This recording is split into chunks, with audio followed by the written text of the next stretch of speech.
NISIDA 1825 by Alexandre Dumas.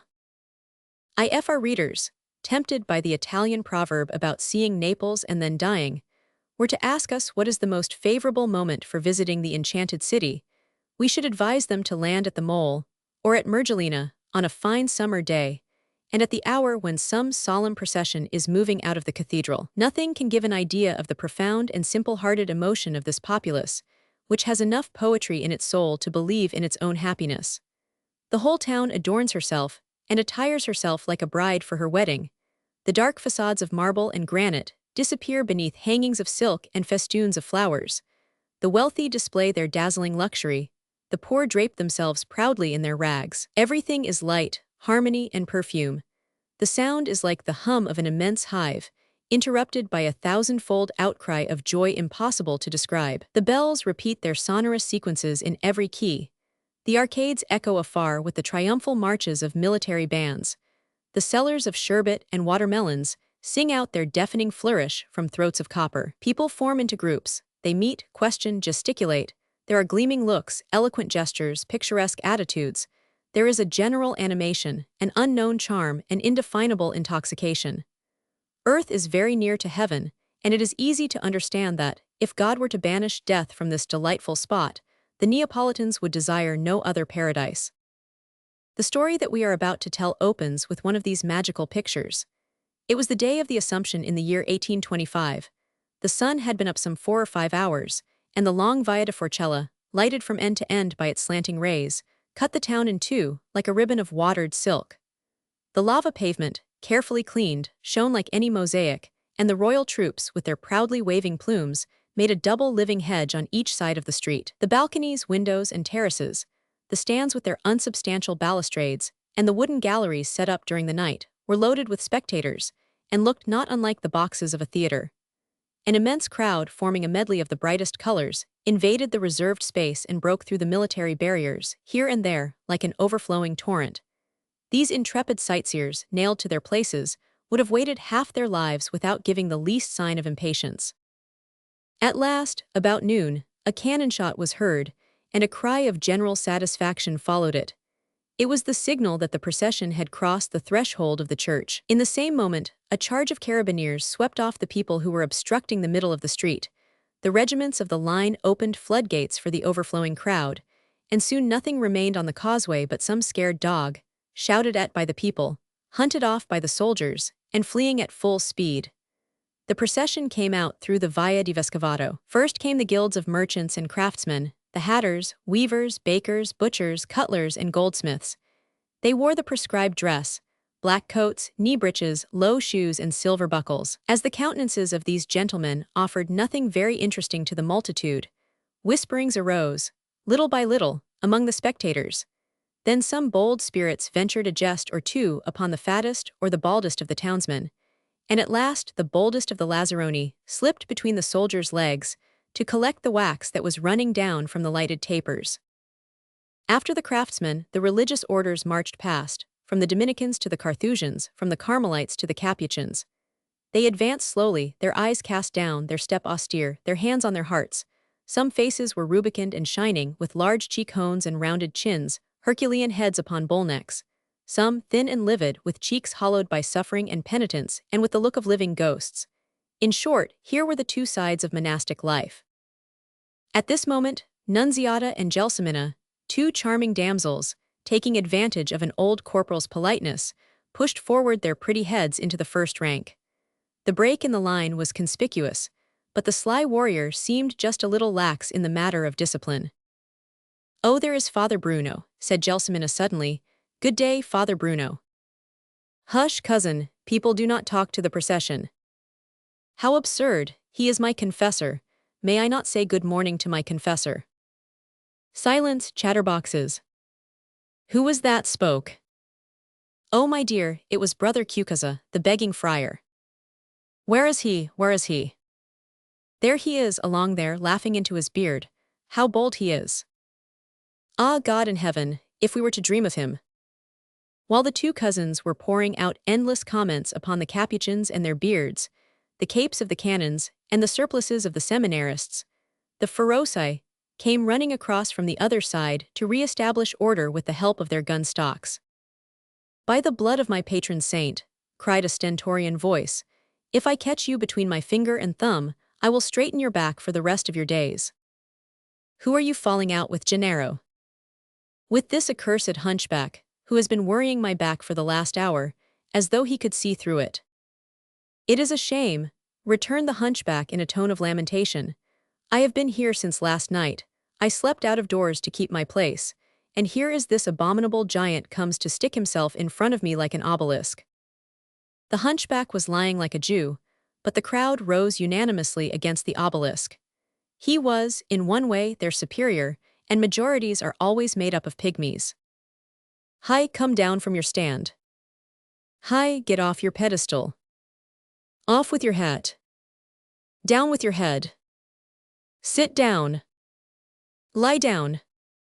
This revival of curiosity, expressing itself in invectives, evidently betokened the crisis of the show. And indeed the chapters of canons, the clergy and bishops, the pages and chamberlains, the representatives of the city, and the gentlemen of the king's chamber now appeared. And finally the king himself, who, bareheaded and carrying a taper, followed the magnificent statue of the Virgin. The contrast was striking. After the gray-headed monks and pale novices came brilliant young captains, affronting heaven with the points of their mustaches, riddling the latticed windows with killing glances, following the procession in an absent-minded way, and interrupting the holy hymns with scraps of most unorthodox conversation. "Did you notice, my dear Doria, how like a monkey the old Marchesa de Quasparta takes her raspberry ice? Her nose takes the color of the ice. What fine bird is showing off to her?" "It is the Sirenian." "I beg your pardon, I have not seen that name in the Golden Book." "He helps the poor Marquis to bear his cross." The officer's profane allusion was lost in the prolonged murmur of admiration that suddenly rose from the crowd, and every gaze was turned upon one of the young girls who was strewing flowers before the Holy Madonna. She was an exquisite creature, her head glowing in the sunshine, her feet hidden amid roses and broom blossom. She rose, tall and fair, from a pale cloud of incense, like some seraphic apparition. Her hair of velvet blackness fell in curls halfway down her shoulders. Her brow, white as alabaster and polished as a mirror, reflected the rays of the sun. Her beautiful and finely arched black eyebrows melted into the opal of her temples, her eyelids were fast down, and the curled black fringe of lashes veiled a glowing and liquid glance of divine emotion. The nose, straight, slender, and cut by two easy nostrils, gave to her profile that character of antique beauty which is vanishing day by day from the earth. A calm and serene smile, one of those smiles that have already left the soul and not yet reached the lips, lifted the corners of her mouth with a pure expression of infinite beatitude and gentleness. Nothing could be more perfect than the chin that completed the faultless oval of this radiant countenance. Her neck of a dead white joined her bosom in a delicious curve, and supported her head gracefully like the stalk of a flower moved by a gentle breeze. A bodice of crimson velvet spotted with gold outlined her delicate and finely curved figure, and held in by means of a handsome gold laced the countless folds of a full and flowing skirt that fell to her feet like those severe robes in which the Byzantine painters preferred to drape their angels. She was indeed a marvel, and so rare and modest of beauty had not been seen within the memory of man. Among those who had gazed most persistently at her was observed the young Prince of Brancaleone, one of the foremost nobles of the kingdom. Handsome, rich, and brave, he had, at 25, outdone the lists of all known Don Juans. Fashionable young women spoke very ill of him and adored him in secret. The most virtuous made it their rule to fly from him, so impossible did resistance appear. All the young madcaps had chosen him for their model, for his triumphs robbed many a milkshades of sleep, and with better cause. In short, to get an idea of this lucky individual, it will be enough to know that as a seducer he was the most perfect thing that the devil had succeeded in inventing in this progressive century. The prince was dressed out for the occasion in a sufficiently grotesque costume, which he wore with ironic gravity and cavalier ease. A black satin doublet, knee breeches, embroidered stockings, and shoes with gold buckles formed the main portions of his dress, over which trailed a long brocaded open-sleeved robe lined with ermine, and a magnificent diamond-hilted sword. On account of his rank, he enjoyed the rare distinction of carrying one of the 6 gilded staves that supported the plumed and embroidered canopy. As soon as the procession moved on again, Elegy of Brancaleone gave a side glance to a little man as red as a lobster, who was walking almost at his side, and carrying in his right hand, with all the solemnity that he could muster, His Excellency's hat. He was a footman in gold-laced livery, and we beg leave to give a brief sketch of his history. Trespolo was the child of poor but thieving parents, and on that account was early left an orphan. Being at leisure, he studied life from an eminently social aspect. If we are to believe a certain ancient sage, we are all in the world to solve a problem. As to Trespolo, he desired to live without doing anything. That was his problem. He was, in turn, a sacristan, a juggler, an apothecary's assistant, and a cicerone, and he got tired of all these callings. Begging was, to his mind, too hard work, and it was more trouble to be a thief than to be an honest man. Finally, he decided in favor of contemplative philosophy. He had a passionate preference for the horizontal position, and found the greatest pleasure in the world in watching the shooting of stars. Unfortunately, in the course of his meditations, this deserving man came near to dying of hunger, which would have been a great pity, for he was beginning to accustom himself not to eat anything. But as he was predestined by nature to play a small part in our story, God showed him grace for that time, and sent to his assistance, not one of his angels, the rogue was not worthy of that, but one of Brancaleone's hunting dogs. The noble animal sniffed round the philosopher, and uttered a little charitable growl that would have done credit to one of the brethren of Mount St. Bernard. The prince, who was returning in triumph from hunting, and who, by good luck, had that day killed a bear and ruined a countess, had an odd inclination to do a good deed. He approached the plebeian who was about to pass into the condition of a corpse, stirred the thing with his foot, and seeing that there was still a little hope, bade his people bring him along. From that day onward, Trespolo saw the dream of his life nearly realized. Something rather above a footman and rather below a house steward, he became the confidant of his master, who found his talents most useful.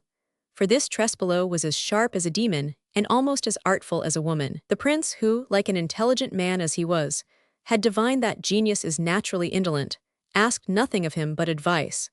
When tiresome people wanted thrashing, he saw to that matter himself, and indeed, he was the equal of any two at such work. As nothing in this lower world, however, is complete, Trespolo had strange moments amid this life of delights. From time to time, his happiness was disturbed by panics that greatly diverted his master. He would mutter incoherent words, stifle violent sighs, and lose his appetite. The root of the matter was that the poor fellow was afraid of going to hell. The matter was very simple. He was afraid of everything. And besides, it had often been preached to him that the devil never allowed a moment's rest to those who were ill-advised enough to fall into his clutches. Trespolo was in one of his good moods of repentance, when the prince, after gazing on the young girl with the fierce eagerness of a vulture about to swoop upon its prey, turned to speak to his intimate adviser. The poor servant understood his master's abominable design, and not wishing to share the guilt of a sacrilegious conversation, opened his eyes very wide, and turned them up to heaven in ecstatic contemplation. The prince coughed, stamped his foot, moved his sword so as to hit Trespolo's legs, but could not get from him any sign of attention, so absorbed did he appear in celestial thoughts. Brancaleone would have liked to wring his neck, but both his hands were occupied by the staff of the canopy, and besides, the king was present. At last they were drawing nearer to the church of St. Clara, where the Neapolitan kings were buried, and where several princesses of the blood, exchanging the crown for the veil, have gone to bury themselves alive. The nuns, novices, and abbess, hidden behind shutters, were throwing flowers upon the procession. A bunch fell at the feet of the Prince of Brancaleone. "Trespolo, pick up that nosegay," said the prince, so audibly that his servant had no further excuse. "It is from Sister Teresa," he added, in a low voice. "Constancy is only to be found nowadays in a convent." Trespolo picked up the nosegay and came towards his master, looking like a man who was being strangled. "Who is that girl?" the latter asked him shortly. "Which one?" stammered the servant. "Forsooth, the one walking in front of us." "I don't know her, my lord." "You must find out something about her before this evening." "I shall have to go rather far afield." "Then you do know her, you intolerable rascal. I have half a mind to have you hanged like a dog." "For pity's sake, my lord, think of the salvation of your soul, of your eternal life." I advise you to think of your temporal life. What is her name? She is called NISIDA, and is the prettiest girl in the island that she is named after. She is innocence itself. Her father is only a poor fisherman, but I can assure your excellency that in his island he is respected like a king. Indeed, replied the prince with an ironical smile. I must own, to my great shame, that I have never visited the little island of NISIDA. You will have a boat ready for me tomorrow, and then we will see. He interrupted himself suddenly, for the king was looking at him, and calling up the most sonorous bass notes that he could find in the depths of his throat, he continued with an inspired air, Genitori genitoque laus et jubilatio.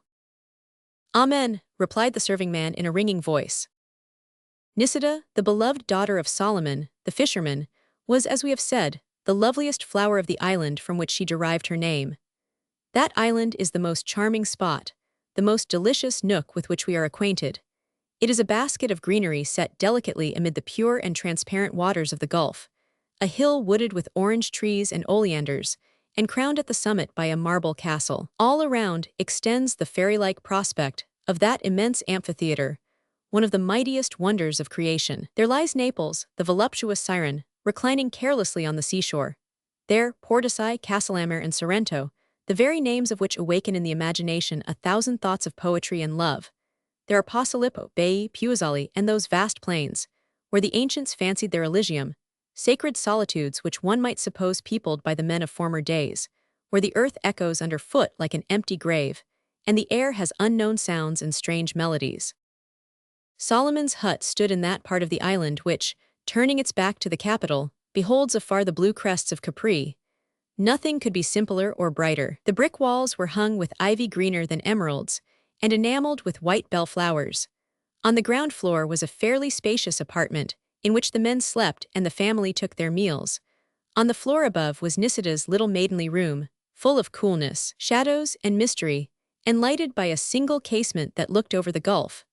Above this room was a terrace of the Italian kind, the four pillars of which were wreathed with vine branches, while its vine-clad arbor and wide parapet were overgrown with moss and wild flowers. A little hedge of hawthorn, which had been respected for ages, made a kind of rampart around the fisherman's premises, and defended his house better than deep moats and castellated walls could have done. The boldest roisterers of the place would have preferred to fight before the parsonage and in the precincts of the church rather than in front of Solomon's little enclosure. Otherwise, this was the meeting place of the whole island. Every evening, precisely at the same hour, the good women of the neighborhood came to knit their woolen caps and tell the news. Groups of little children, naked, brown, and as mischievous as little imps, sported about, rolling on the grass and throwing handfuls of sand into the others' eyes, heedless of the risk of blinding, while their mothers were engrossed in that grave gossip which marks the dwellers in villages. These gatherings occurred daily before the fisherman's house. They formed a tacit and almost involuntary homage, consecrated by custom, and of which no one had ever taken special account. The envy that rules in small communities would soon have suppressed them. The influence which old Solomon had over his equals had grown so simply and naturally that no one found any fault with it, and it had only attracted notice when everyone was benefiting by it, like those fine trees whose growth is only observed when we profit by their shade. If any dispute arose in the island, the two opponents preferred to abide by the judgment of the fisherman instead of going before the court. He was fortunate enough or clever enough to send away both parties satisfied. He knew what remedies to prescribe better than any physician, for it seldom happened that he or his had not felt the same ailments, and his knowledge, founded on personal experience, produced the most excellent results. Moreover, he had no interest, as ordinary doctors have, in prolonging illnesses. For many years past, the only formality recognized as a guarantee for the inviolability of a contract had been the intervention of the fisherman. Each party shook hands with Solomon, and the thing was done. They would rather have thrown themselves into Vesuvius at the moment of its most violent eruption than have broken so solemn an agreement. At the period when our story opens, it was impossible to find any person in the island who had not felt the effects of the fisherman's generosity, and that without needing to confess to him any necessities. As it was the custom for the little populace of NISIDA to spend its leisure hours before Solomon's cottage, the old man, while he walked slowly among the different groups, humming his favorite song, discovered moral and physical weaknesses as he passed, And the same evening, he or his daughter would certainly be seen coming mysteriously, to bestow a benefit upon every sufferer, to lay a balm upon every wound. In short, he united in his person all those occupations whose business is to help mankind. Lawyers, doctors, and the notary, all the vultures of civilization, had beaten a retreat before the patriarchal benevolence of the fisherman. Even the priest had capitulated. On the morrow of the Feast of the Assumption, Solomon was sitting, as his habit was, on a stone bench in front of his house, his legs crossed and his arms carelessly stretched out. At the first glance you would have taken him for 60 at the outside, though he was really over 80. He had all his teeth, which were as white as pearls, and showed them proudly. His brow, calm and restful beneath its crown of abundant white hair, was as firm and polished as marble. Not a wrinkle ruffled the corner of his eye, and the gem-like luster of his blue orbs revealed a freshness of soul and an eternal youth such as fable grants to the sea gods. He displayed his bare arms and muscular neck with an old man's vanity. Never had a gloomy idea, an evil prepossession, or a keen remorse arisen to disturb his long and peaceful life. He had never seen a tear flow near him without hurrying to wipe it. Poor though he was, he had succeeded in pouring out benefits that all the kings of the earth could not have bought with their gold. Ignorant though he was, he had spoken to his fellows the only language that they could understand, the language of the heart. One single drop of bitterness had mingled with his inexhaustible stream of happiness. One grief only had clouded his sunny life, the death of his wife, and moreover he had forgotten that. All the affections of his soul were turned upon NISIDA, whose birth had caused her mother's death. He loved her with that immoderate love that old people have for the youngest of their children.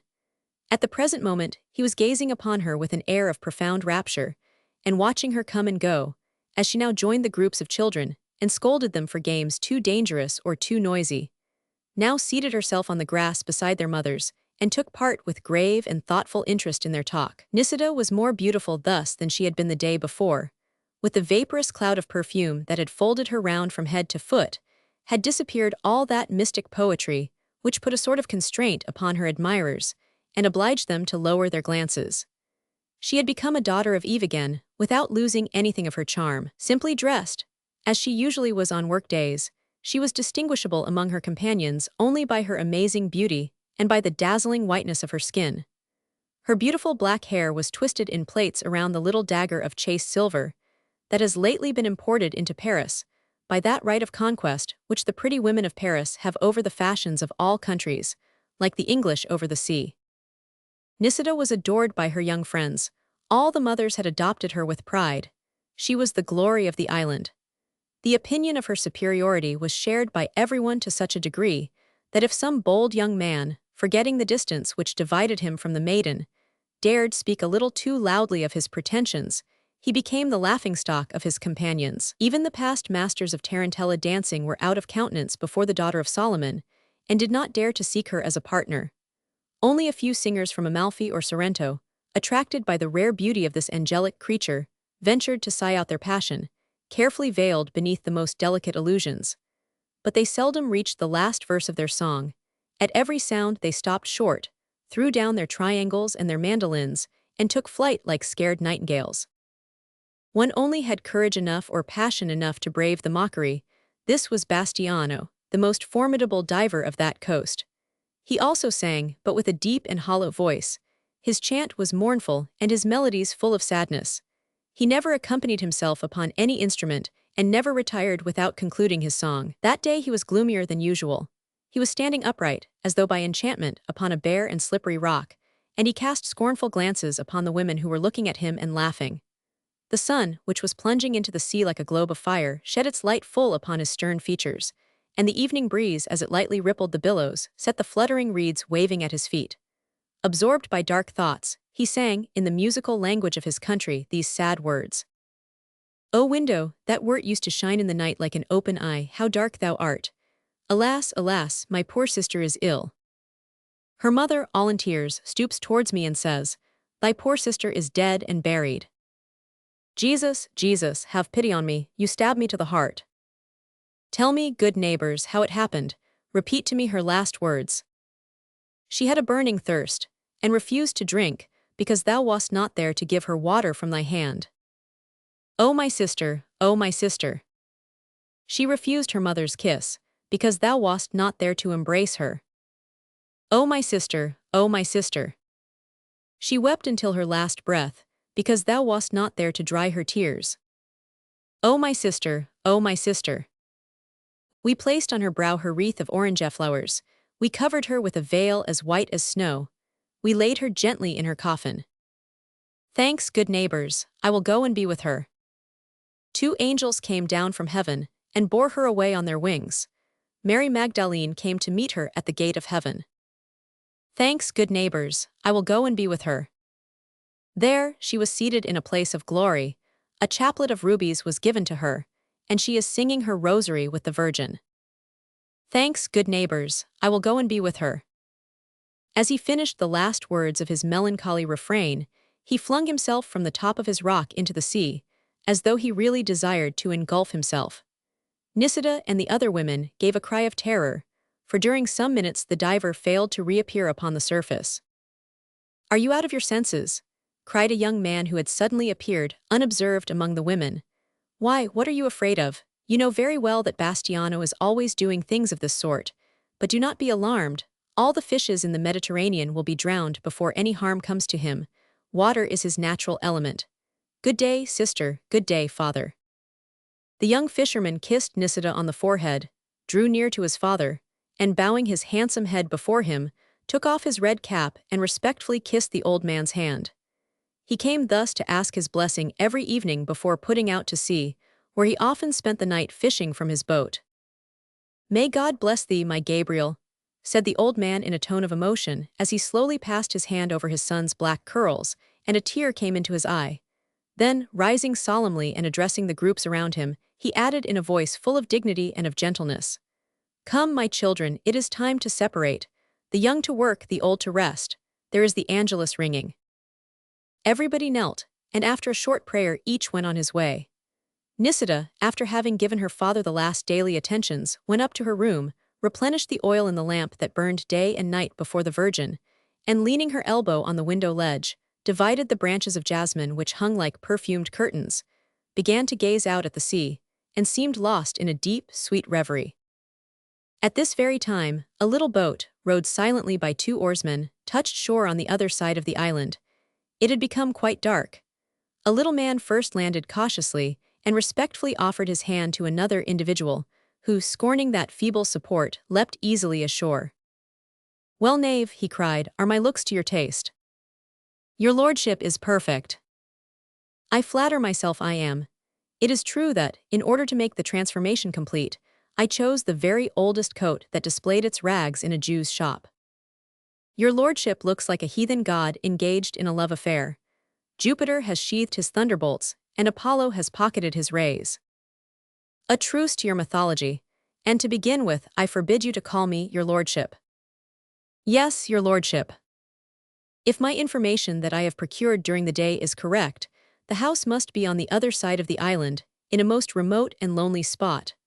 Walk at a certain distance, and do not trouble yourself about me, for I know my part by heart.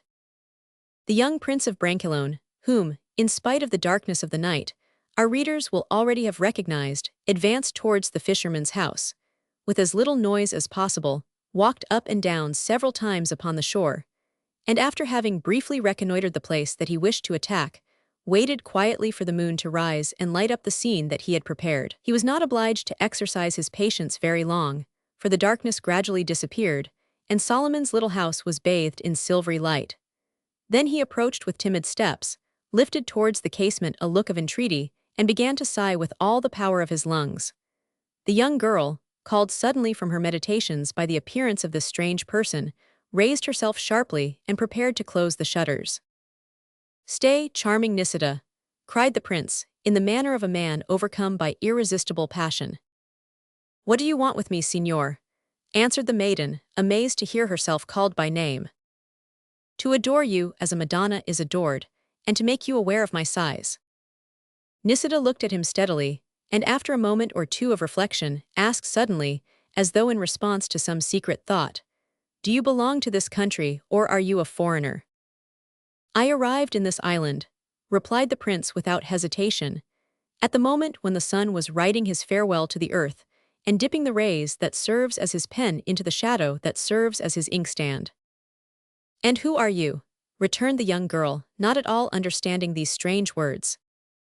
"Alas, I am but a poor student, but I may become a great poet like Tasso, whose verses you often hear sung by a departing fisherman who sends his thrilling music as a last farewell that returns to die on the beach. I do not know whether I am doing wrong to speak to you, but at least I will be frank with you," said Nisida, blushing. "I have the misfortune to be the richest girl on the island." "Your father will not be inexorable," returned the prince ardently. "One word from you, light of my eyes, goddess of my heart, and I will work night and day, never pausing nor slackening, and will render myself worthy to possess the treasure that God has revealed to my dazzled eyes. And from being poor and obscure as you see me, I will become rich and powerful. I have stayed too long listening to talk that a maiden should not hear. Permit me, signor, to withdraw. Have pity on me, my cruel enemy. What have I done to you that you should thus leave me with death in my soul? You do not know that, for months past, I have been following you everywhere like a shadow, that I prowl round your home at night, stifling my sighs lest they should disturb your peaceful slumber. You are afraid, perhaps, to let yourself be touched, at a first meeting, by a poor wretch who adores you. Alas, Juliet was young and beautiful like you, and she did not need many entreaties to take pity on Romeo." Nisida suffered a sad and thoughtful look to fall upon this handsome young man who spoke to her in so gentle a voice, and withdrew without further reply, that she might not humiliate his poverty. The prince made great efforts to suppress a strong inclination towards laughter, and, very well satisfied with this opening, turned his steps towards the spot where he had left his servant. Trespolo, after having emptied a bottle of lacrima with which he had provided himself for any emergency, had looked long around him to choose a spot where the grass was especially high and thick, and had laid himself down to a sound sleep, murmuring as he did so, this sublime observation, "O laziness, but for the sin of Adam you would be a virtue." The young girl could not close her eyes during the whole night after the conversation that she had held with the stranger. His sudden appearance, his strange dress and odd speech, had awakened in her an uncertain feeling that had been lying asleep in the bottom of her heart. She was at this time in all the vigor of her youth and of her resplendent beauty. Nisida was not one of the weak and timid natures that are broken by suffering or domineered over by tyranny. Far otherwise, everything around her had contributed towards shaping for her a calm and serene destiny. Her simple, tender soul had unfolded in an atmosphere of peace and happiness. If she had not hitherto loved, it was the fault, not of her coldness, but of the extreme timidity shown by the inhabitants of her island. The blind depth of respect that surrounded the old fisherman had drawn around his daughter a barrier of esteem and submission that no one dared to cross. By means of thrift and labor, Solomon had succeeded in creating for himself a prosperity that put the poverty of the other fishermen to the blush. No one had asked for Nisida, because no one thought he deserved her. The only admirer who had dared to show his passion openly was Bastiano, the most devoted and dearest friend of Gabriel, but Bastiano did not please her.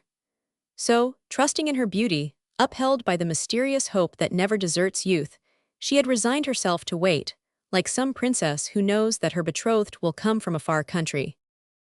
On the day of the Assumption, she had left her island for the first time in her life, chance having chosen her among the maidens of the kingdom, vowed by their mothers to the special protection of the Virgin.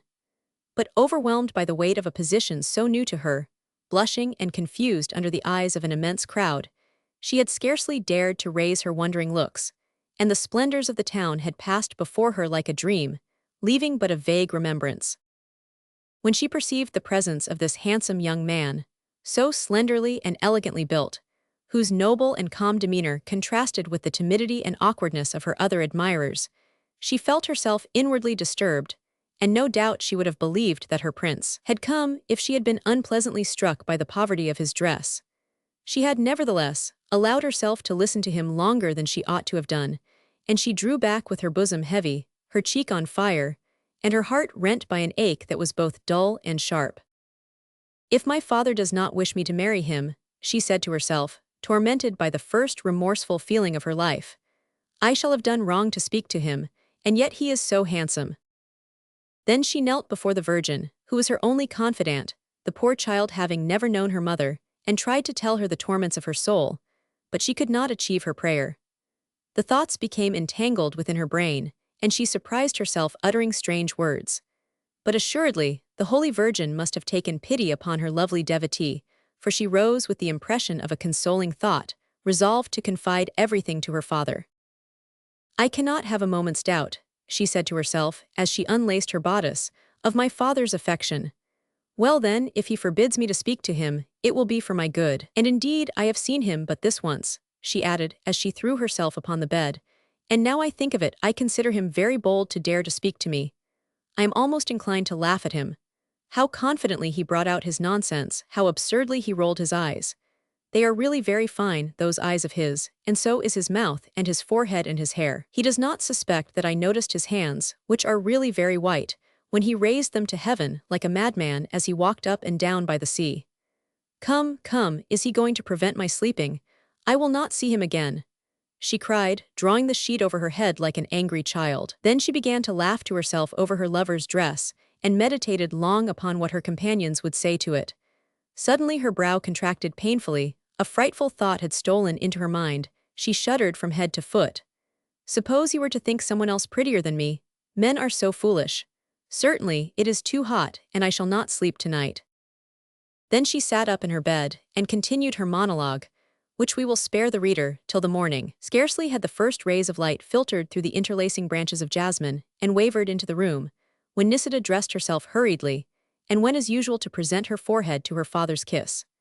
The old man at once observed the depression and weariness left by a sleepless night upon his daughter's face, and parting with an eager and anxious hand the beautiful black hair that fell over her cheeks, he asked her, "What is the matter, my child? Thou hast not slept well." "I have not slept at all," answered NISIDA, smiling to reassure her father. "I am perfectly well, but I have something to confess to you." "Speak quickly, child, I am dying with impatience." "Perhaps I have done wrong, but I want you to promise beforehand not to scold me." "You know very well that I spoil you," said the old man with a caress. "I shall not begin to be stern today. A young man who does not belong to this island, and whose name I do not know, spoke to me yesterday evening when I was taking the air at my window." "And what was he so eager to say to you, my dear NISIDA?" "He begged me to speak to you in his favor." "I am listening. What can I do for him?" "Order me to marry him." "And should you obey willingly?" "I think so, father," the girl candidly replied. "As to other things, you yourself must judge in your wisdom, for I wanted to speak to you before coming to know him, so as not to go on with a conversation that you might not approve. But there is a hindrance. You know that I do not recognize any when it is a question of making my daughter happy." "He is poor, father." "Well, all the more reason for me to like him. There is work here for everybody, and my table can spare a place for another son. He is young, he has arms, no doubt he has some calling. He is a poet. No matter, tell him to come and speak to me, and if he is an honest lad, I promise you, my child, that I will do anything in the world to promote your happiness." NISIDA embraced her father effusively, and was beside herself with joy all day, waiting impatiently for the evening in order to give the young man such splendid news. Elegant Brancaleone was but moderately flattered, as you will easily believe, by the fisherman's magnanimous intentions towards him, but like the finished seducer that he was, he appeared enchanted at them. Recollecting his character as a fantastical student and an out-at-elbows poet, he fell upon his knees and shouted a thanksgiving to the planet Venus. Then, addressing the young girl, he added in a calmer voice that he was going to write immediately to his own father, who in a week's time would come to make his formal proposal. Until then, he begged, as a favor, that he might not present himself to Solomon nor to any person at all in the island, and assigned as a pretext a certain degree of shame which he felt on account of his old clothes, assuring his beloved that his father would bring him a complete outfit for the wedding day. While the ill-starred girl was thus walking in terrifying security at the edge of the precipice, Trespolo, following his master's wishes, had established himself in the island as a pilgrim from Jerusalem, playing his part and sprinkling his conversation with biblical phrases, which came to him readily, in his character of ex-sacristan. He distributed abundance of charms, wood of the true cross and milk of the Blessed Virgin, and all those other inexhaustible treasures on which the eager devotion of worthy people daily feeds. His relics were the more evidently authentic in that he did not sell any of them, and, bearing his poverty in a holy manner, thanked the faithful and declined their alms.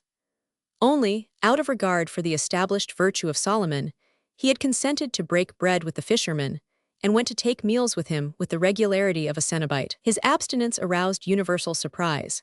A crust dipped in water, a few nuts or figs sufficed to keep this holy man alive, to prevent him, that is to say, from dying.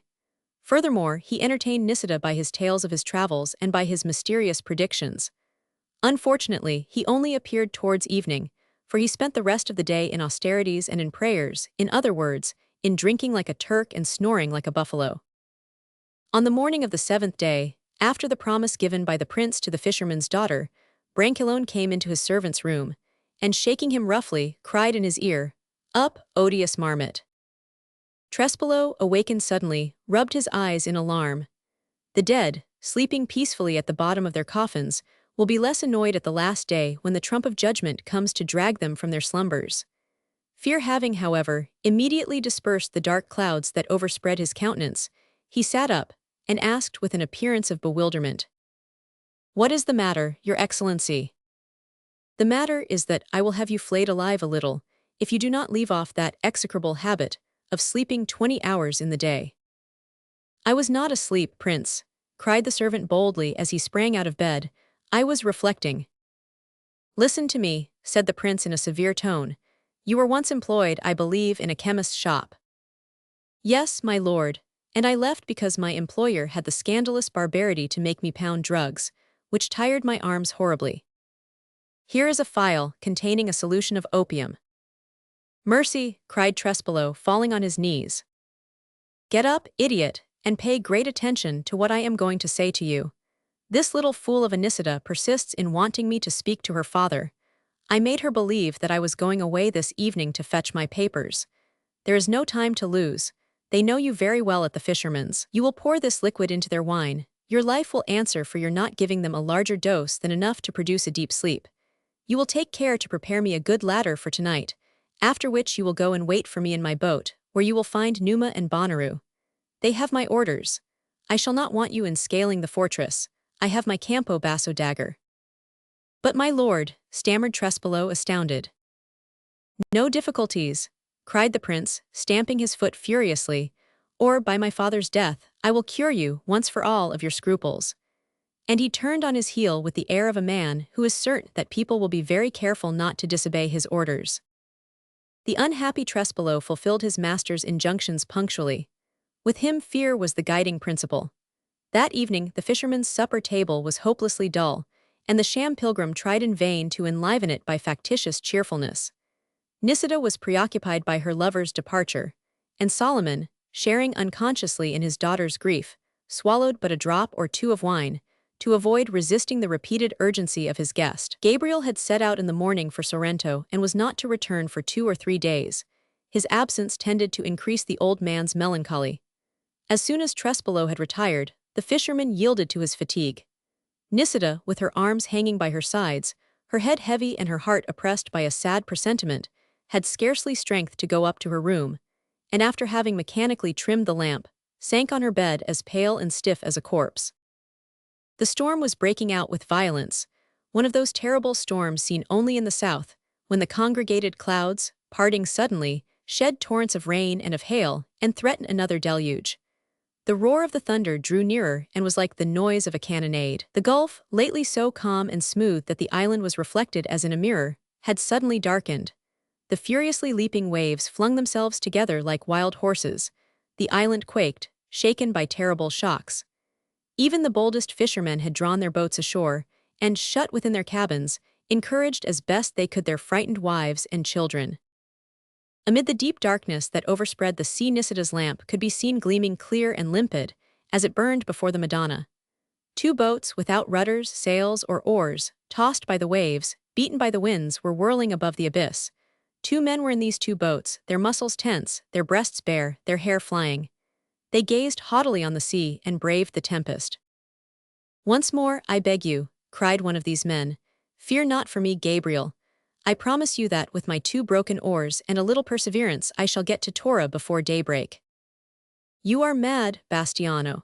We have not been able ever since the morning to get near Vico, and have been obliged to keep tacking about. Your skill and strength have been able to do nothing against this frightful hurricane which has driven us back to this point. It is the first time you have ever refused to go with me, remarked the young man. Well, yes, my dear Bastiano, I do not know how it is, but tonight I feel drawn to the island by an irresistible power. The winds have been unchained to bring me back to it in spite of myself, and I will own to you, even though it should make me seem like a madman in your eyes, that this simple and ordinary event appears to me like an order from heaven. Do you see that lamp shining over there? I know it, answered Bastiano, suppressing a sigh. It was lighted before the Virgin on the day when my sister was born, and for 18 years it has never ceased to burn night and day. It was my mother's vow. You do not know, my dear Bastiano, you cannot know how many torturing thoughts that vow recalls to me. My poor mother called me to her deathbed and told me a frightful tale, a horrible secret, which weighs on my soul like a cloak of lead, and of which I can only relieve myself by confiding it to a friend. When her painful story was ended, she asked to see and to embrace my sister, who was just born. Then with her trembling hand, already chilled by the approach of death, she desired to light the lamp herself. Remember, these were her last words. Remember, Gabriel, that your sister is vowed to the Madonna. As long as this light shines before the blessed image of the Virgin, your sister will be in no danger. You can understand now why, at night, when we are crossing the gulf, my eyes are always fixed on that lamp. I have a belief that nothing could shake, which is that on the day that light goes out my sister's soul will have taken flight to heaven. Well, cried Bastiano in an abrupt tone that betrayed the emotion of his heart, if you prefer to stay, I will go alone. Farewell, said Gabriel, without turning aside his eyes from the window towards which he felt himself drawn by a fascination for which he could not account. Bastiano disappeared, and NISIDA's brother, assisted by the waves, was drawing nearer and nearer to the shore, when at all once, he uttered a terrible cry which sounded above the noise of the tempest. The star had just been extinguished, the lamp had been blown out. My sister is dead, cried Gabriel, and leaping into the sea, he cleft the waves with the rapidity of lightning. The storm had redoubled its intensity, long lines of lightning, rending the sides of the clouds, bathed everything in their tawny and intermittent light. The fisherman perceived a ladder leaning against the front of his home, seized it with a convulsive hand, and in 3 bounds flung himself into the room.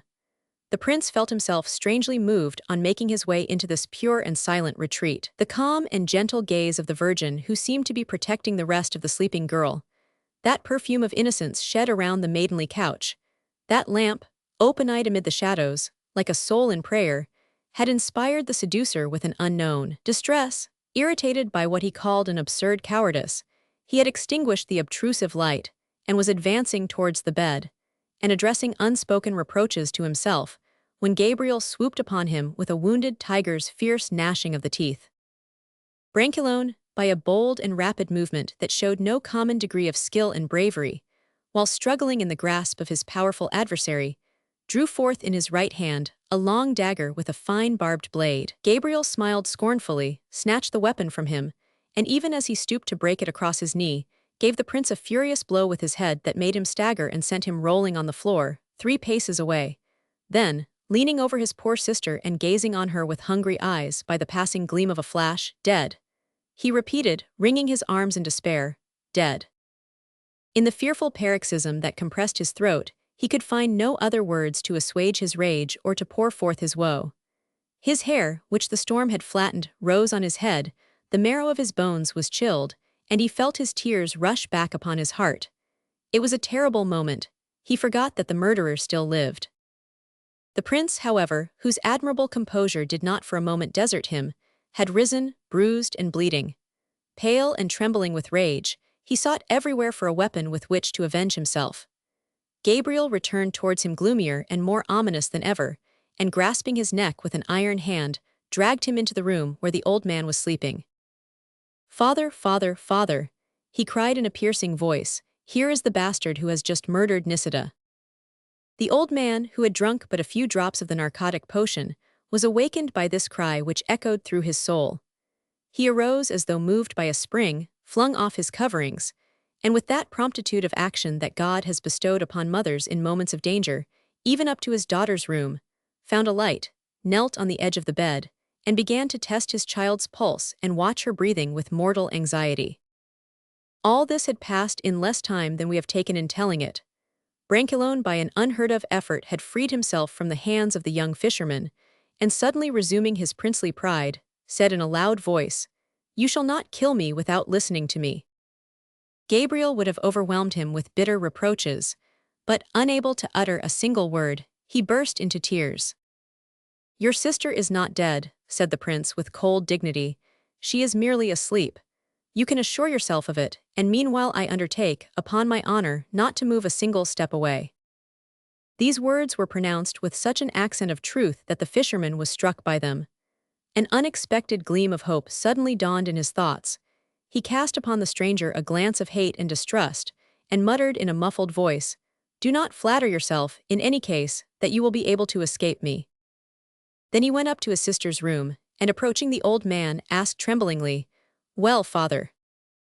Solomon thrust him gently aside with the solicitude of a mother removing some buzzing insect from her child's cradle, and making a sign to enjoin silence, added in a low voice, "She is neither dead nor poisoned. Some philter has been given to her for a bad purpose. Her breathing is even, and she cannot fail to recover from her lethargy." Gabriel, reassured about NISIDA's life, returned silently to the ground floor where he had left the seducer. His manner was grave and gloomy. He was coming now not to rend the murderer of his sister with his hands, but to elucidate a treacherous and infamous mystery, and to avenge his honor which had been basely attacked. He opened wide the double entrance door that admitted daylight to the apartment in which, on the few nights that he spent at home, he was accustomed to sleep with his father. The rain had just stopped, a ray of moonlight pierced the clouds, and all at once made its way into the room. The fisherman adjusted his dripping garments, walked towards the stranger, who awaited him without stirring, and after having gazed upon him haughtily, said, "Now you are going to explain your presence in our house." "I confess," said the prince, in an easy tone and with the most insolent assurance, "that appearances are against me. It is the fate of lovers to be treated as thieves. But although I have not the advantage of being known to you, I am betrothed to the fair NISIDA, with your father's approval, of course. Now, as I have the misfortune to possess very hard-hearted parents, they have had the cruelty to refuse me their consent. Love led me astray, and I was about to be guilty of a fault for which a young man like you ought to have some indulgence. Furthermore, it was nothing but a mere attempt at an abduction, with the best intentions in the world, I swear, and I am ready to atone for everything if you will agree to give me your hand and call me your brother." "I will agree to call you a coward and a betrayer," replied Gabriel, whose face had begun to glow, as he heard his sister spoken of with such impudent levity. "If it is thus that insults are avenged in towns, we fishers have a different plan. Ah, so you flattered yourself with the thought of bringing desolation and disgrace into our home, and of paying infamous assassins to come and share an old man's bread so as to poison his daughter, of stealing by night, like a brigand, armed with a dagger, into my sister's room, and of being let off by marrying the most beautiful woman in the kingdom." The prince made a movement. "Listen," continued Gabriel, "I could break you as I broke your dagger just now, but I have pity on you. I see that you can do nothing with your hands, neither defend yourself nor work. Go, I begin to understand. You are a braggart, my fine sir, your poverty is usurped. You have decked yourself in these poor clothes, but you are unworthy of them." He suffered a glance of crushing contempt to fall upon the prince. Then going to a cupboard hidden in the wall, he drew out a rifle and an axe. "Here," said he, "are all the weapons in the house, choose." A flash of joy illuminated the countenance of the prince, who had hitherto suppressed his rage. He seized the rifle eagerly, drew 3 steps backward, and drawing himself up to his full height said, "You would have done better to lend me this weapon at the beginning, for then I would have been spared from witnessing your silly vaporings and frantic convulsions. Thanks, young man, one of my servants will bring you back your gun. Farewell." And he threw him his purse, which fell heavily at the fisherman's feet. "I lent you that rifle to fight with me," cried Gabriel, whom surprise had rooted to the spot. "Move aside, my lad, you are out of your senses," said the prince, taking a step towards the door. "So you refuse to defend yourself?" asked Gabriel in a determined voice. "I have told you already that I cannot fight with you." "Why not?" "Because such is the will of God, because you were born to crawl and I to trample you under my feet, because all the blood that I could shed in this island would not purchase 1 drop of my blood, because 1,000 lives of wretches like you are not equal to 1 hour of mine, because you will kneel at my name that I am now going to utter, because, in short, you are but a poor fisherman, and my name is Prince of Brancaleone." At this dreaded name, which the young nobleman flung like a thunderbolt at his head, the fisherman bounded like a lion. He drew a deep breath, as though he had lifted a weight that had long rested on his heart.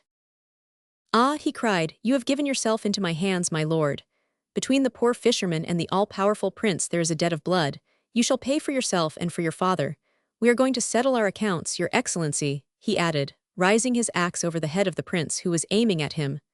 "Oh, you were in too great haste to choose. The rifle is not loaded." The prince turned pale. "Between our two families," Gabriel continued, "there exists a horrible secret which my mother confided to me on the brink of the grave, of which my father himself is unaware, and that no man in the world must learn. You are different, you are going to die." He dragged him into the space outside the house. "Do you know why my sister, whom you wished to dishonor, was vowed to the Madonna? Because your father, like you, wished to dishonor my mother. In your accursed house there is a tradition of infamy. You do not know what slow and terrible torments my poor mother endured, torments that broke her strength, and caused her to die in early youth, and that her angelic soul dared confide to none but her son in that supreme hour, and in order to bid me watch over my sister." The fisherman wiped away a burning tear. "One day, before we were born, a fine lady, richly dressed, landed in our island from a splendid boat. She asked to see my mother, who was as young and beautiful as my NISIDA is today. She could not cease from admiring her. She blamed the blindness of fate which had buried this lovely jewel in the bosom of an obscure island. She showered praises, caresses, and gifts upon my mother, and after many indirect speeches, finally asked her parents for her, that she might make her lady-in-waiting. The poor people, foreseeing in the protection of so great a lady a brilliant future for their daughter, were weak enough to yield. That lady was your mother, and do you know why she came thus to seek that poor innocent maiden? Because your mother had a lover, and because she wished to make sure, in this infamous manner, of the prince's indulgence." "Silence, wretch. Oh, your excellency will hear me out. At the beginning, my poor mother found herself surrounded by the tenderest care. The princess could not be parted from her for a moment. The most flattering words, the finest clothes, the richest ornaments were hers. The servants paid her as much respect as though she were a daughter of the house. When her parents went to see her, and to inquire whether she did not at all regret having left them, they found her so lovely and so happy, that they blessed the princess as a good angel sent them from God. Then the prince conceived a remarkable affection for my mother. Little by little his manners became more familiar and affectionate. At last the princess went away for a few days, regretting that she could not take with her dear child, as she called her. Then the prince's brutality knew no further barriers. He no longer concealed his shameful plans of seduction. He spread before the poor girl's eyes pearl necklaces and caskets of diamonds. He passed from the most glowing passion to the blackest fury, from the humblest prayers to the most horrible threats. The poor child was shut up in a cellar where there was hardly a gleam of daylight, and every morning a frightful jailer came and threw her a bit of black bread, repeating with oaths that it only depended upon herself to alter all this by becoming the prince's mistress. This cruelty continued for 2 years. The princess had gone on a long journey, and my mother's poor parents believed that their daughter was still happy with her protectress. On her return, having, no doubt, fresh sins for which she needed forgiveness, she took my mother from her dungeon, assumed the liveliest indignation at this horrible treatment, about which she appeared to have known nothing, wiped her tears, and by an abominable refinement of perfidy, received the thanks of the victim whom she was about to sacrifice. One evening, I have just finished, my lord, the princess chose to sup alone with her lady-in-waiting. The rarest fruits, the most exquisite dishes, and the most delicate wines were served to my poor mother, whose prolonged privations had injured her health and weakened her reason. She gave way to a morbid gaiety. Diabolical philters were poured into her cup. That is another tradition in your family. My mother felt uplifted, her eyes shone with feverish brilliance, her cheeks were on fire. Then the prince came in. "Oh, your excellency will see that God protects the poor." My darling mother, like a frightened dove, sheltered herself in the bosom of the princess, who pushed her away, laughing. The poor distraught girl, trembling, weeping, knelt down in the midst of that infamous room. It was St. Anne's Day. All at once the house shook, the walls cracked, cries of distress rang out in the streets. My mother was saved. It was the earthquake that destroyed half Naples. You know all about it, my lord, since your old palace is no longer habitable. What are you driving at? Cried Brancaleone in terrible agitation. Oh, I merely wish to persuade you that you must fight with me, answered the fisherman coldly as he offered him a cartridge. And now, he added in an excited tone, say your prayers, my lord, for I warn you, you will die by my hand, justice must be done. The prince carefully examined the powder and shot, made sure that his rifle was in good condition, loaded it, and eager to make an end, took aim at the fisherman. But either because he had been so much disturbed by his opponent's terrible tale, or because the grass was wet from the storm, at the moment when he put forward his left foot to steady his shot, he slipped, lost his balance and fell on one knee. He fired into the air. That does not count, my lord, cried Gabriel instantly, and handed him a second charge. At the noise of the report Solomon had appeared at the window, and, understanding what was going on, had lifted his hands to heaven, in order to address to God a dumb and fervent prayer. Elegee uttered a frightful imprecation, and hastily reloaded his rifle. But struck by the calm confidence of the young man, who stood motionless before him, and by the old man, who, impassive and undisturbed, seemed to be conjuring God in the name of a father's authority. Disconcerted by his fall, his knees shaking and his arm jarred, he felt the chills of death running in his veins. Attempting, nevertheless, to master his emotion, he took aim a second time. The bullet whistled by the fisherman's ear and buried itself in the stem of a poplar. The prince, with the energy of despair, seized the barrel of his weapon in both hands, but Gabriel was coming forward with his axe, a terrible foe, and his first stroke carried away the butt of the rifle. He was still hesitating, however, to kill a defenseless man, when two armed servants appeared at the end of the pathway. Gabriel did not see them coming, but at the moment when they would have seized him by the shoulders, Solomon uttered a cry and rushed to his son's assistance. Help Numa, help Bonnaroo, death to the ruffians, they want to murder me.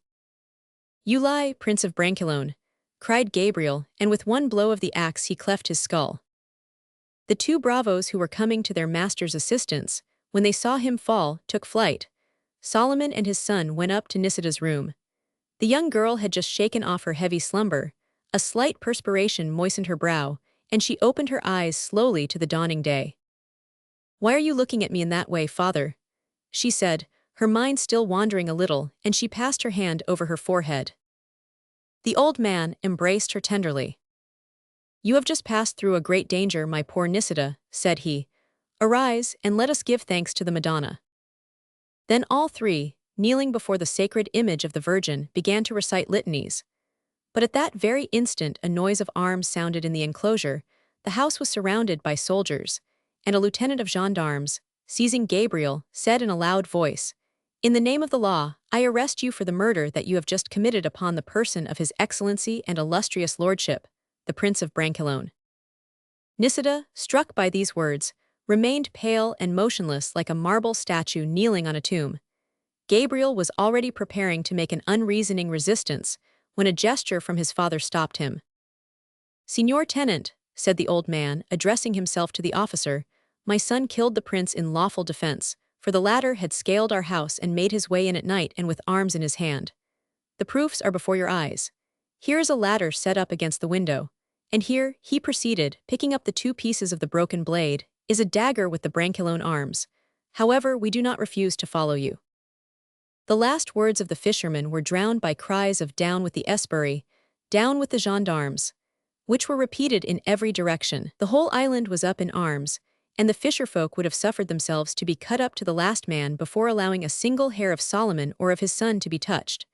But the old man appeared upon his threshold, and stretching out his arm with a calm and grave movement that quieted the anger of the crowd, he said, Thanks, my children, the law must be respected. I shall be able alone to defend the innocence of my son before the judges. Hardly 3 months have elapsed since the day upon which we first beheld the old fisherman of NISIDA sitting before the door of his dwelling, irradiated by all the happiness that he had succeeded in creating around him, reigning like a king on his throne of rock, and blessing his 2 children, the most beautiful creatures in the island. Now the whole existence of this man, who was once so happy and so much envied, is changed. The smiling cottage that hung over the gulf like a swan over a transparent lake is sad and desolate. The little enclosure, with its hedges of lilac and hawthorn, where joyous groups used to come and sit at the close of day, is silent and deserted. no human sound dares to trouble the morning of this saddened solitude. Only towards evening the waves of the sea, compassionating such great misfortunes, come to murmur plaintive notes upon the beach. Gabriel has been condemned. The news of the high-born prince of Branchilone's death, so young, so handsome, and so universally adored, not only fluttered the aristocracy of Naples, but excited profound indignation in all classes of people. He was mourned by everybody, and a unanimous cry for vengeance was raised against the murderer. The authorities opened the inquiry with alarming promptness. The magistrates whom their office called to judge this deplorable affair displayed, however, the most irreproachable integrity. No consideration outside their duty, no deference due to so noble and powerful a family, could shake the convictions of their conscience. History has kept a record of this memorable trial, and has no reproach to make to men which does not apply equally to the imperfection of human laws. The appearance of things, that fatal contradiction which the genius of evil so often here on earth gives to truth, overwhelmed the poor fisherman with the most evident proofs.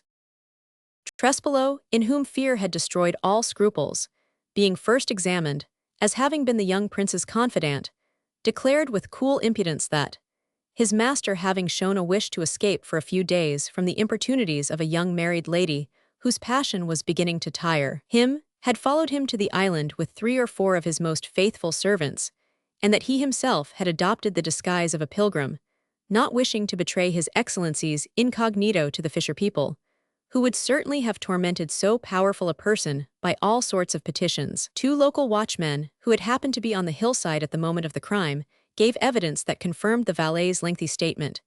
Hidden by some underwood, they had seen Gabriel rush upon the prince, and had distinctly heard the last words of the dying man, calling murder.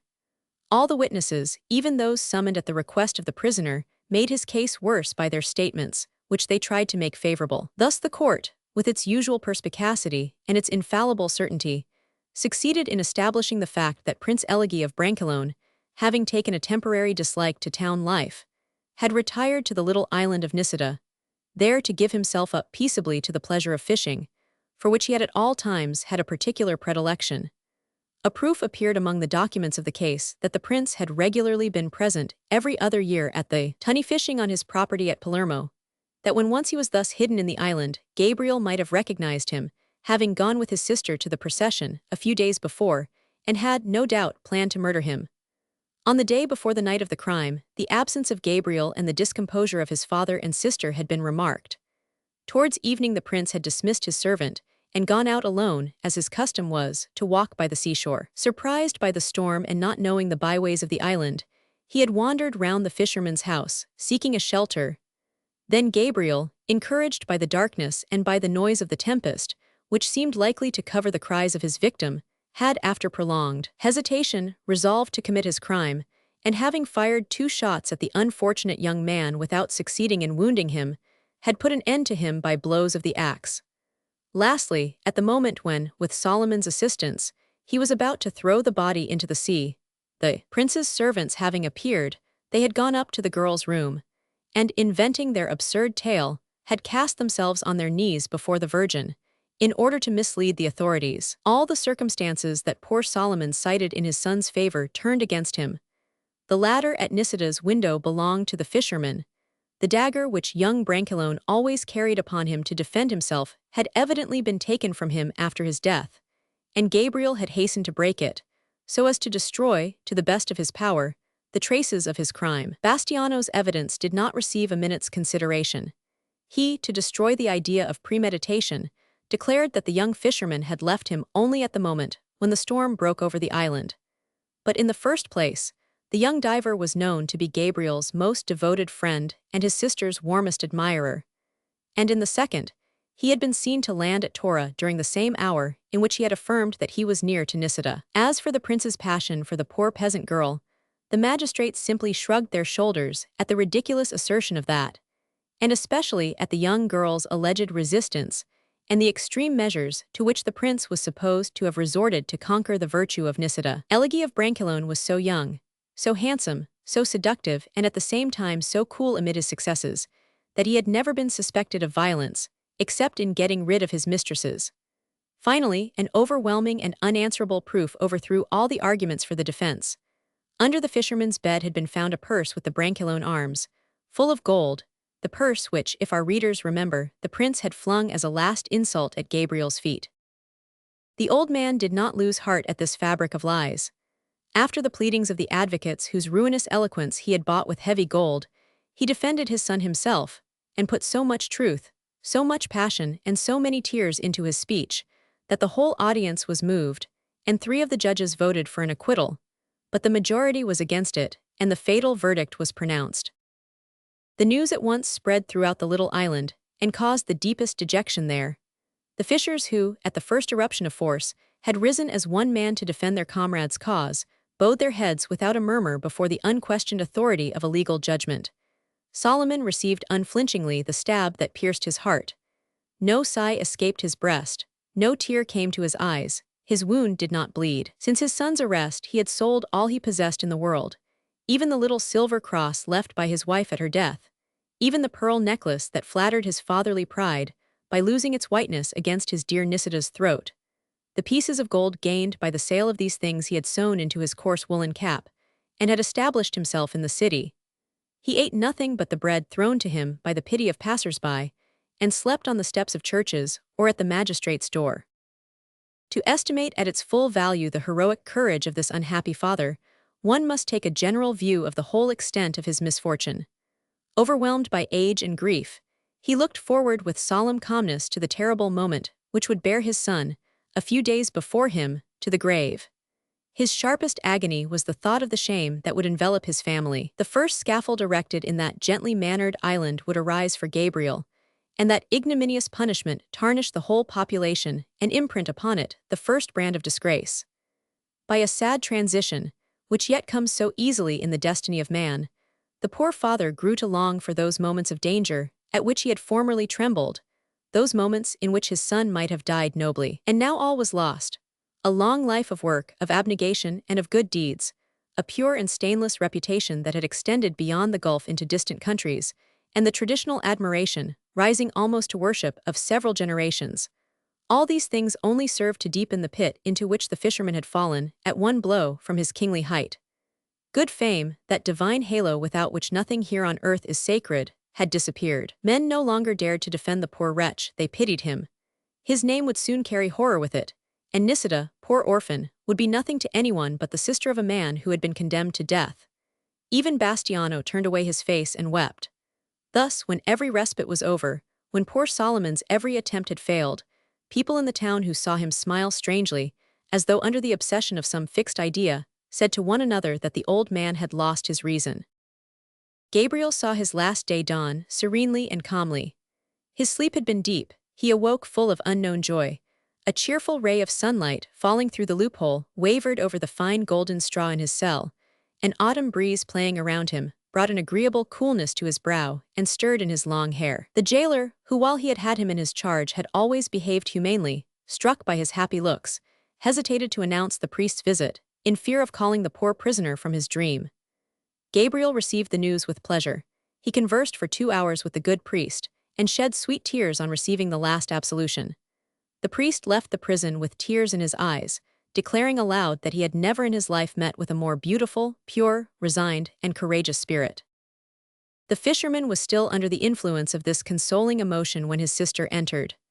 Since the day when she had been carried, fainting, from the room where her brother had just been arrested, the poor girl, sheltered under the roof of an aunt, and accusing herself of all the evil that had befallen, had done nothing but weep at the feet of her holy protectress. Bowed by grief like a young lily before the storm, she would spend whole hours, pale, motionless, detached from earthly things, her tears flowing silently upon her beautiful clasped hands. When the moment came to go and embrace her brother for the last time, Nisida arose with the courage of a saint. She wiped away the traces of her tears, smoothed her beautiful black hair, and put on her best white dress. Poor child, she tried to hide her grief by an angelic deception. She had the strength to smile. At the sight of her alarming pallor, Gabriel felt his heart wrung. A cloud passed over his eyes. He would have run to meet her, but held back by the chain which fettered him to a pillar of his prison, stepped back sharply and stumbled. Nisida flew to her brother and upheld him in her arms. The young girl had understood him. She assured him that she was well. Fearing to remind him of his terrible position, She spoke volubly of all manner of things, her aunt, the weather, the Madonna. Then she stopped suddenly, frightened at her own words, frightened at her own silence. She fixed her burning gaze upon her brother's brow as though to fascinate him. Little by little animation returned to her. A faint color tinted her hollowed cheeks, and Gabriel, deceived by the maiden's superhuman efforts, thought her still beautiful, and thanked God in his heart for having spared this tender creature. NISIDA, as though she had followed her brother's secret thoughts, came close to him, pressed his hand with an air of understanding, and murmured low in his ear, "Fortunately our father has been away for 2 days. He sent me word that he would be detained in town. For us, it is different. We are young, we have courage." The poor young girl was trembling like a leaf. "What will become of you, my poor Nisida?" "Bah, I will pray to the Madonna. Does she not watch over us?" The girl stopped, struck by the sound of her own words which the circumstances so cruelly contradicted. But looking at her brother, she went on in a low tone, "Assuredly she does watch over us. She appeared to me last night in a dream. She held her child Jesus on her arm and looked at me with a mother's tenderness. She wishes to make saints of us, for she loves us. And to be a saint, you see, Gabriel, one must suffer. Well, go and pray for me, my kind sister. Go away from the view of this sad place, which will eventually shake your firmness and perhaps mine.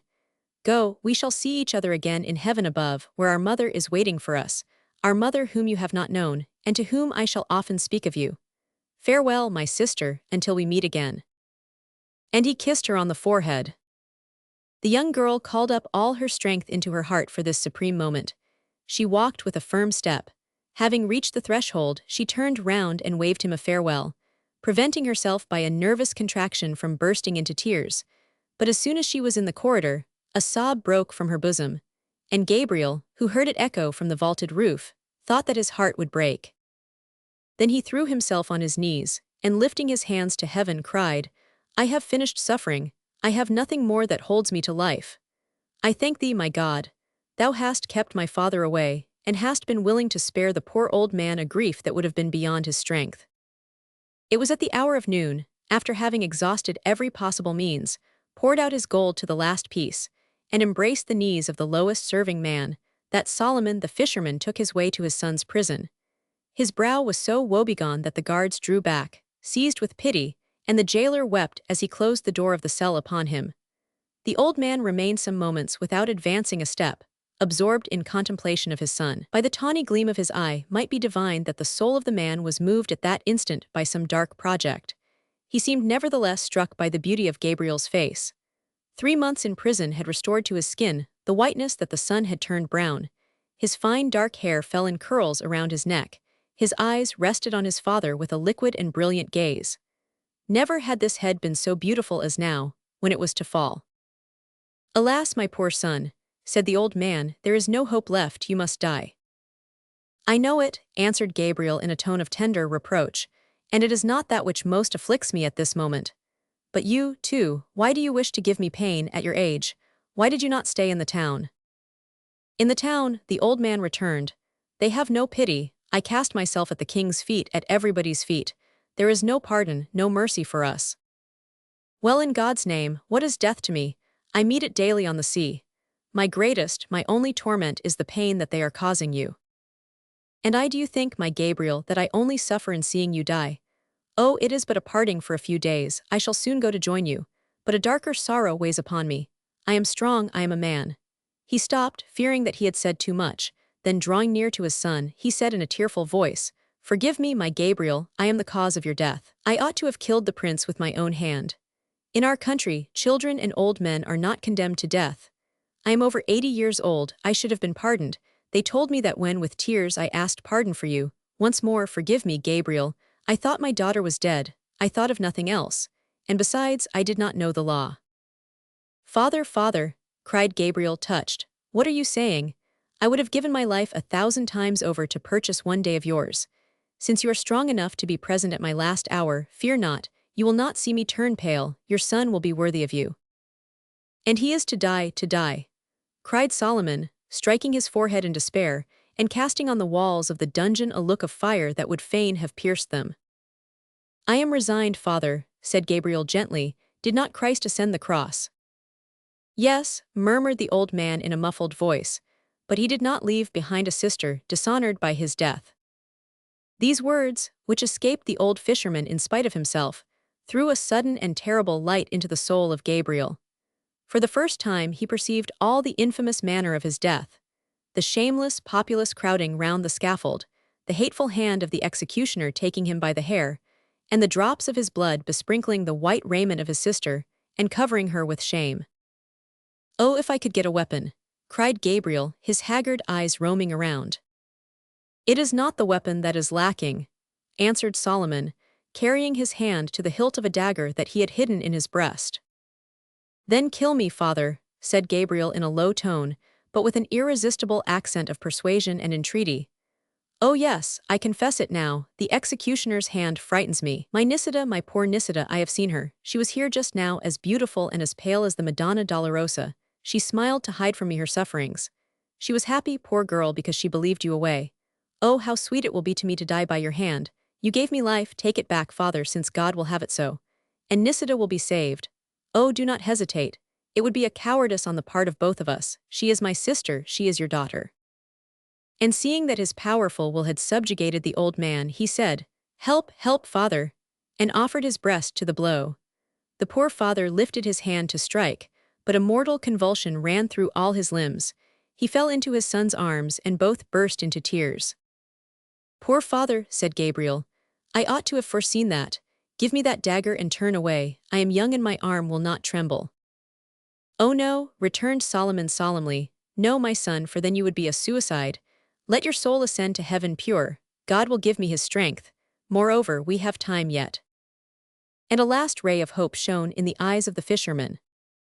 Then there passed in that dungeon one of those scenes that words can never reproduce. The poor father sat down on the straw at his son's side, and laid his head gently upon his knees. He smiled to him through his tears as one smiles to a sick child. He passed his hand slowly through the silky curls of his hair, and asked him countless questions, intermingled with caresses. In order to give him a distaste for this world, he kept on talking to him of the other. Then, with a sudden change, he questioned him minutely about all sorts of past matters. Sometimes he stopped in alarm, and counted the beatings of his heart, which were hurriedly marking the passage of time. "Tell me everything, my child. Have you any desire, any wish that could be satisfied before you die? Are you leaving any woman whom you loved secretly? Everything we have left shall be hers. I regret nothing on earth but you and my sister. You are the only persons whom I have loved since my mother's death. Well, be comforted, your sister will be saved. Oh yes, I shall die happy. Do you forgive our enemies? With all the strength of my heart, I pray God to have mercy on the witnesses who accused me. May he forgive me my sins. How old is it that you will soon be?" The old man asked suddenly, for his reason was beginning to totter, and his memory had failed him. "I was 25 on All Hallows Day." "True, it was a sad day this year. You were in prison.